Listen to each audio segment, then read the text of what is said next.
All right, guys, let's go see my friend Lynn at Hipstoric Art. Hey, Dan. Hey, Lynn, how are you today? Aw, thanks for coming by. Yeah, thanks for having us. Come on in. Let's check the space out. It's my happy space. Tell me a little bit about the space. What is this? Where are we at? Well, Front Street, BC door, second floor, and right off the elevator. We just did a little redo. So the walls getting painted and the new shelf, the new furniture. So pretty exciting debuting this. Very comfortable feeling here. Well, you know, and it's nice because people can hang out, and we have events on the second floor and at Front Street. Okay. So it's been fun because I get to host the food, and it's a great casual area for people to hang out. What fun events do you have coming up? Actually, we have the Designers Showcase coming up June 24th. So Dayton area designers are coming to Front Street, and they're going to get to see what we have to offer and kind of meander around the building, and we get to show them what we can do. That's awesome. When else can people find you here if they want to come check the space out for themselves? Well, you can always make an appointment. Okay. The hours are varied, but always first Friday and first Saturday. And how do they get a hold of you for appointments? Actually, they can go to Hipstoric Art on Instagram. Okay. Or they can call. Should I say my phone number? No. Okay, because I can do it. That's okay. But so, welcome to my spot.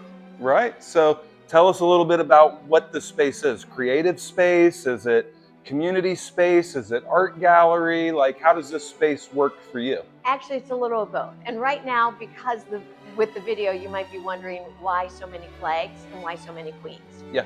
So as we were talking on the podcast, that the Queen would have celebrated her 100th birthday last month. Okay. And when I opened the studio 3.5 years ago, I opened with I was honoring Queen Elizabeth. And so now it would have been her 100th. So we are doing a celebration since I'm Artist of the Month. And then I'm sharing the celebration with Happy birthday to the Queen. Happy birthday to the Queen, hence the flags. And we don't normally have this many Queen open editions out. And they're, right now it looks like super clean and super set up in that kind of gallery extent. So how do you utilize the space for work? Like, what do you do work-wise in here? Well, you know what's funny is where the coffee table was my work table. Okay. It was a gorgeous old antique library table. And then MJ down the hall gifted me that table. And basically the book, if you give a mouse a cookie, she has to have a couch to go with the table. Okay. And then that didn't work with the work table. And then I needed 2 chairs. So yeah, it worked, but I have the work table back there. I actually have folding tables. So it is fun. There's transitional space. It's a very transitional space. Love and I can collapse the tables. It's fun because, you know, I can bring them out when needed. I have that giant work table if needed. But yeah, it's fun to have the social area. I have not missed the work table. Sweet. So enough about the space. Let's talk about you a little bit. You're obviously an artist. How long have you been an artist again? Remind us. Well, you know what? I consider your entire life? I honestly feel that way, but really it wasn't until college that I started actually painting and then getting into art museums and all that. But fun, I mentioned in the podcast of being adopted. Well, my mother's side of the family is all artists. Okay. So it was fun. It's like I figured out where that came from. Runs in the veins a little bit. Well, I get it. It's just, you know, it's weird. Yeah. That you can't outrun genetics. Sometimes. So you pretty much Front Street is the first place you've created art with the intent of it being seen and owned by the public. Yeah, because I just never had a great space prior to that. And when I came down, my intent wasn't to sell. It was just to explore and to play. What inspired you to want to be part of the Front Street community in the first place? Well, truthfully, what brought you here originally? It was that there were studios. I did not originally understand what Front Street was about. And now I can't imagine that I would have been anywhere else. Okay. And we talked in the podcast. It's an amazing place. You know, oh my goodness. The energy given to artists here and the motivation that we get from that energy to create. And I'm sure you feel a lot of that yourself. I would not be anywhere else. And I would not be anywhere but the second floor. We've become a family and a home. And I feel that about the artists in general, but really we're a subsection here on the floor. It's a fun Can we place. at least be like distant cousins on the first floor or what? We're cousins. Okay, cool, awesome. We're cousins. So let's talk a little bit about your work. So So we'll maybe go to where you started and talk a Okay. little bit about what got you really Well, moving. And this part, so as I told you when we were talking in the podcast, my Dobbs, and they're hard to explain verbally because I was kind of calling them polka dots, but they're really a piece of my heart. This is one of the installations at Five Rivers, and it's 28 pieces, and they bought 60 total. okay, So that was pretty you were exciting. talking about it. That was the first big major purchase. And Yeah, I had only been open a couple weeks. Okay. And Scott Gibbs had, thrown my name out to Kim. And I don't know if you can tell, but they're not perfect circles. And there's just a very organic nature to them with the way the texture is and the way the colors bleed together. Yeah. And we do that actually in a family daub. So your birthstone color. So we take the color, like I'm July, so that would be red. Okay. And we take the colors of your family and we do a family daub in a large scale. And that's neat. It's a really neat idea. Well, because the colors blend together. How long did you work in this body of, or this style of work? How long did you work with the Dobbs before maybe moving to the next phase of your style? I'm not sure. It's all been plain and they layer and they connect. So the intaglios happened, oh my goodness, maybe a year and a half ago, but I didn't start. I had them made and I had the thought, but didn't really run with it. And I had bought these molds, and I don't know if you can tell, but these are from the 20s and 30s. Okay. And so some of them are later. These are the really old molds you spoke of, and you're reusing those molds in a kind of a unique way here, right? Made the intaglio, and then, you can dress it up depending on the fabric or the paper. I did a commission piece that we used handmade marble paper, and we did 6 of them, and the client picked out the pieces she wanted. One can be plain white and the other has a little glitter to it. Okay. And so she did the one that had a little. Tell us a little bit more about the custom order process. You talked about people can pick out their own intaglios. Yep. And then you can talk about the designs and the artwork that's going to go around it. Exactly. So this client was deciding between the Dobbs and the intaglios. And so we were, we were discussing both in the process because either one would fit her needs. But we went with the intaglios because they're definitely timeless. It's more neutral as far as because they're stark white. And then the master bedroom is gray.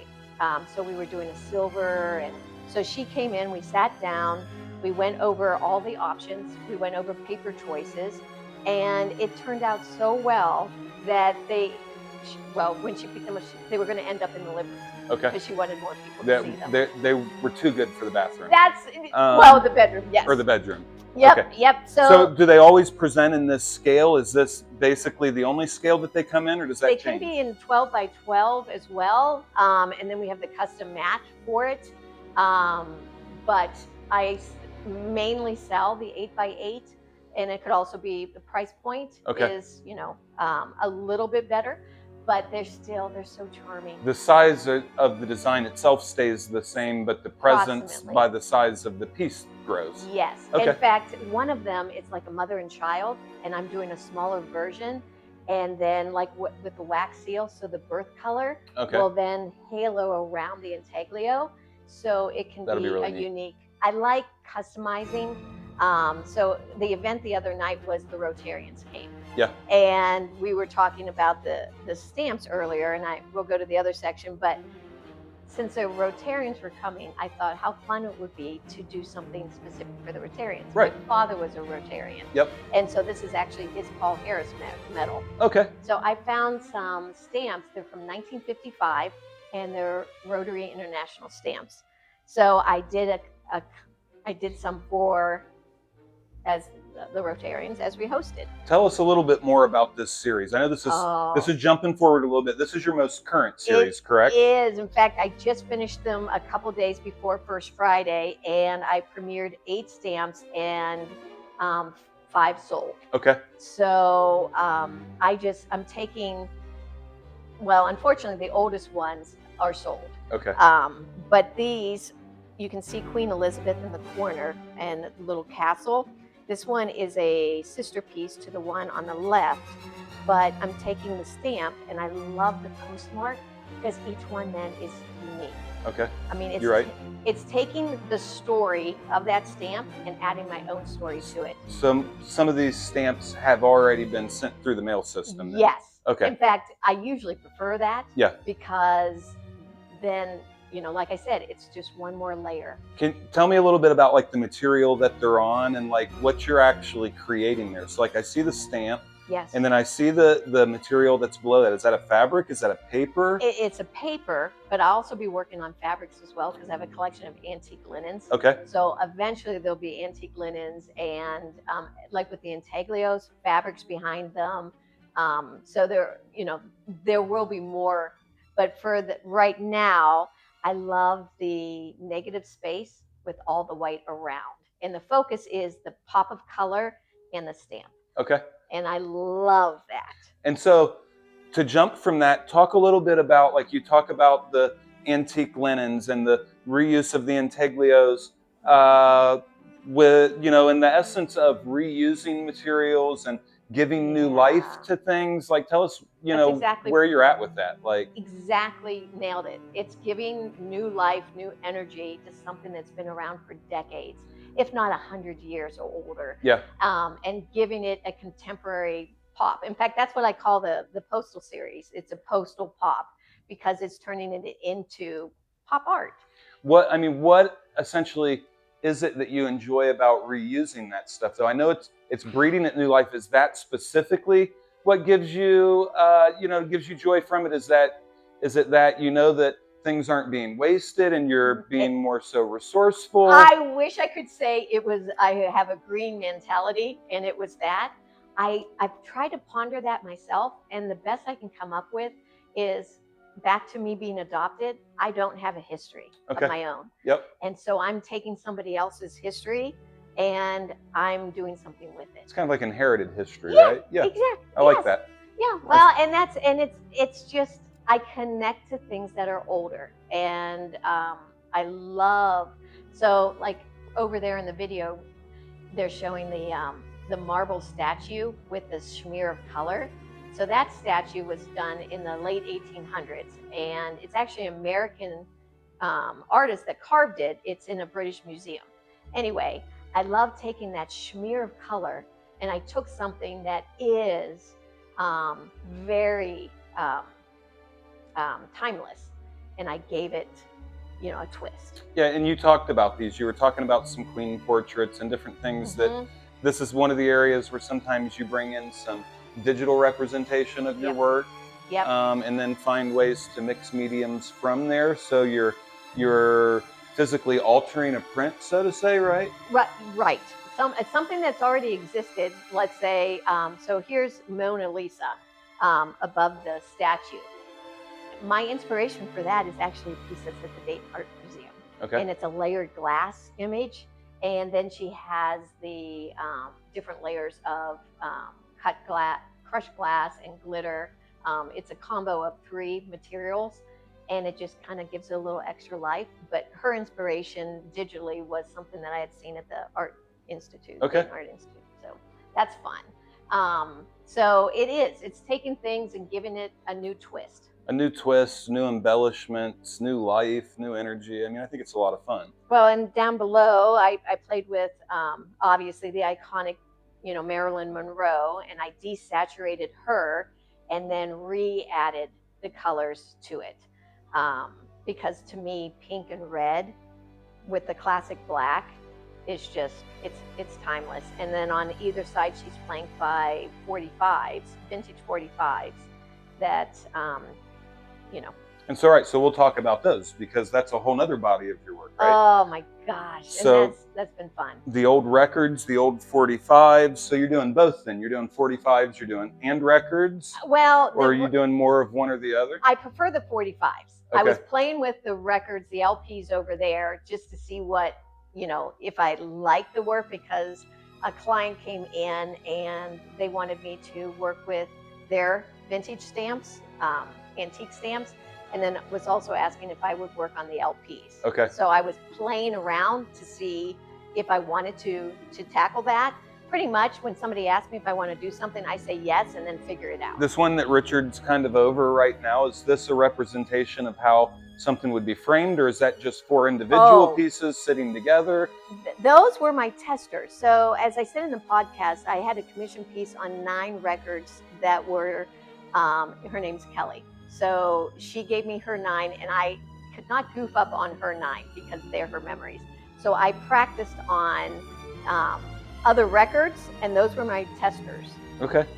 Which they were so pretty, you know. So the tester would be, because I don't know why, but people would sign their records, so I guess somebody else wouldn't take them. But that also adds a layer of history to it. Yeah.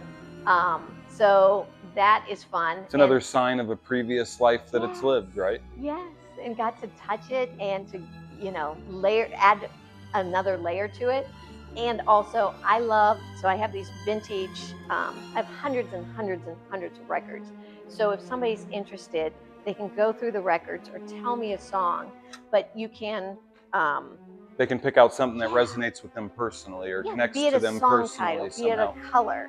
Yeah. And then we just work on the color combination from there. Tell me a little bit about the process too. Like, so what is the process of creating these colors and creating these rings? Because I would assume that's really meticulous, right? Well, it actually, right. So if you look at this piece right down here, so I can put the little heart in the center. I haven't glued them down, but you can see just the number of layers that go into these.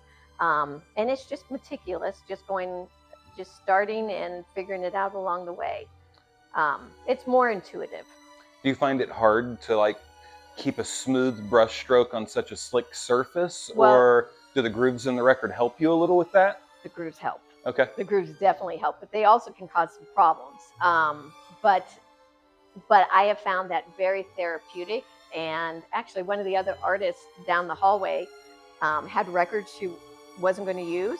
So she traded me the records, and I'm going to do she picked one of the records to keep, and I'm going to make that piece of artwork for her. Okay. And that was our swap. Oh, that's really neat. Got some more records out of the deal. And then I think Richard showed the picture with the schmear with the stamp. But that was just a play.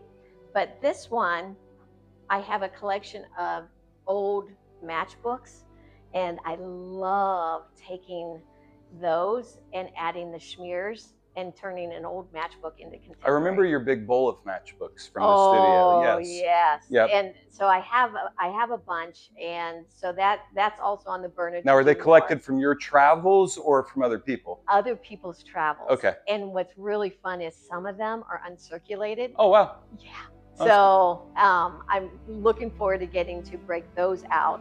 And I got to do a wedding, and that was fun because they had a matchbook at the wedding.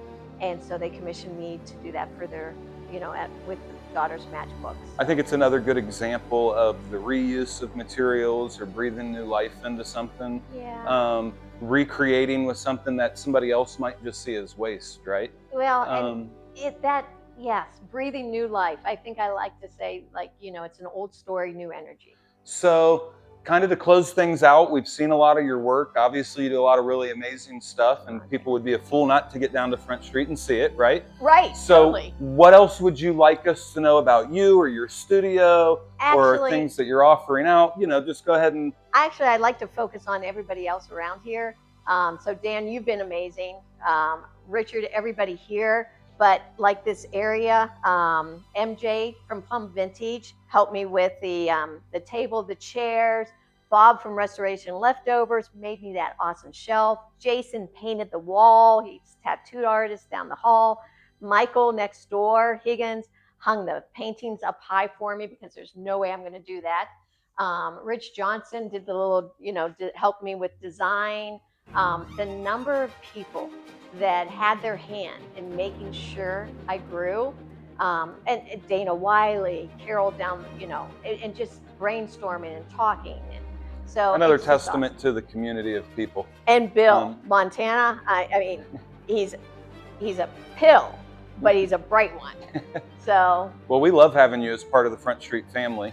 We couldn't be blessed anymore. So we're happy to have you in this space, and thank you for taking the time to walk around and tell me about everything. It's fun to learn. Thank you very much.